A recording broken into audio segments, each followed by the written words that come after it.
they're going to come up with great proposals in terms of saving money. Congress doesn't want to do it. Neither the Republicans nor the people have to put the pressure on Congress to implement these reforms and save our country.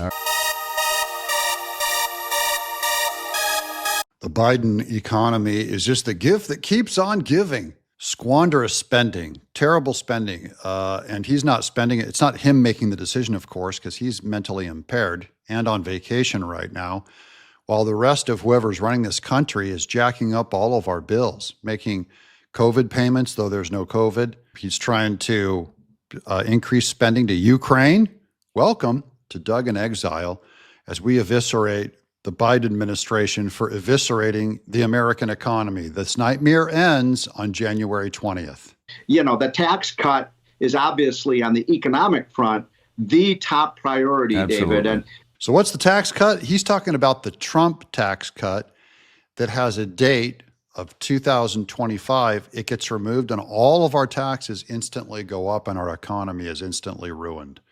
So at some point, everyone's going to have to get together on that. I'm just saying, I think we have more time. These financial analysts on Fox Business do not think we have enough time. they use reconciliation to do it.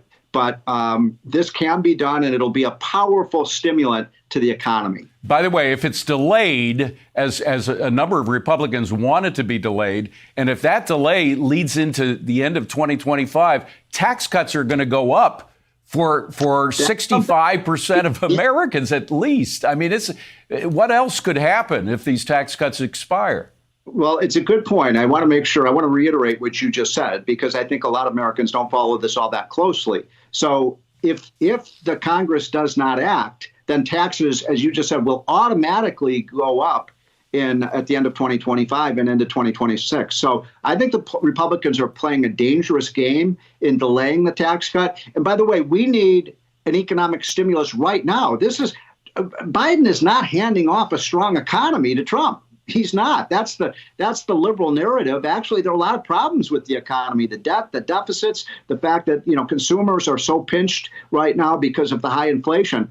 Oh, yeah. I forgot about that all of the positive news about the economy was a giant lie by media trying to cover up for Joe Biden. So the real economy is doing much worse than we think it is, because they're still playing the old game of we'll cover for them. There's no inflation. By the way, inflation's hitting a record high, a disastrous high. We're about to go insolvent. So we have to do what he calls a stimulus package. I don't like that word. It always sounds like they're giving away free money.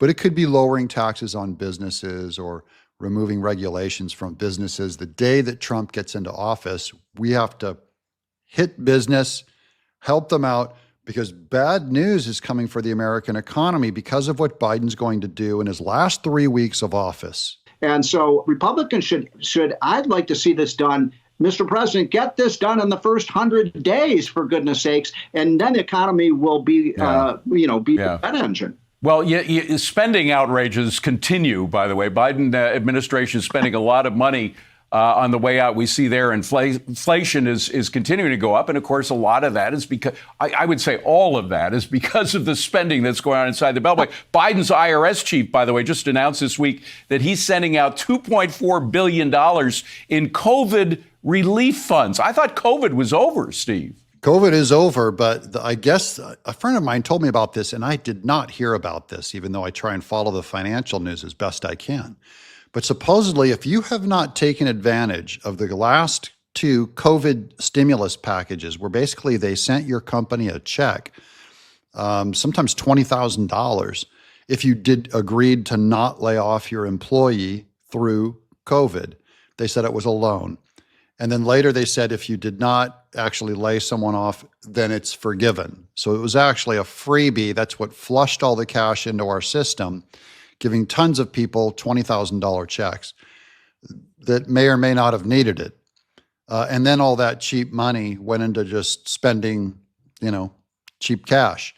But if you did not get a COVID payment for COVID relief, then you could qualify for getting, I believe the check is a $700 check for anyone who has not gotten COVID relief yet. And I'm all for people, especially in my audience, many of them are seniors on a limited budget.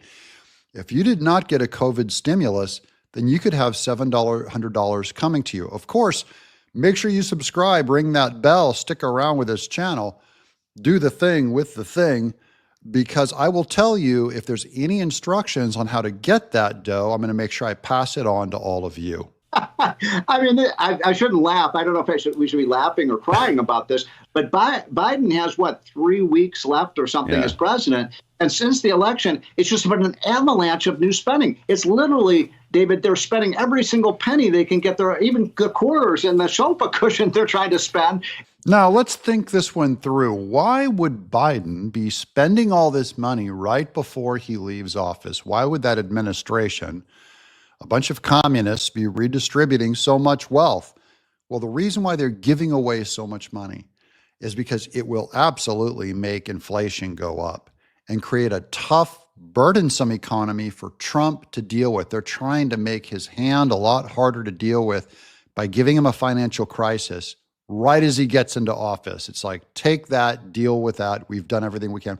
We've given all the money to our DEI, special interest, NGOs, their special programs for their special people, for their side. And then Trump has to figure out how to pay the bill. That's what I believe they're doing with all these last-minute expenditures. Leaving Trump in a bigger hole. Somebody should tell Biden, just stop spending. Yeah. We've already borrowed $7 trillion. We don't need hundreds of billions of dollars more. We just got 20 seconds, but the question of what the DOGE brothers are going to be doing, Vivek Ramaswamy and Elon Musk. Vivek wrote this week, he said, if you can't reform an agency or even a department, there's only one answer left, period. And of course, the answer is get rid of it. Will they be recommending actually getting rid of entire departments, like, say, the Department of Education, where the more we spend, the further down a lot of the test scores continue to go? That's a perfect example of what DOGE can do, Department of Government Efficiency, is they can remove the Department of Education, because especially if you're spending that much money and getting lower and lower test results. On that same note, remember, it's those low math scores that are why Elon Musk and Vivek Ramaswamy said we have to import brainiacs from out in India, because we're less than in the lower half of all test scores around the world, because we're soft, we're ignorant. And I think you can put the blame at the Department of Education. So cut it and save the money, put it in the hands of homeschoolers and let the money follow the kid to a charter school or a private school. Then you get to pick. Yeah. And I'll just add one quick thing, because I know we're coming to an end.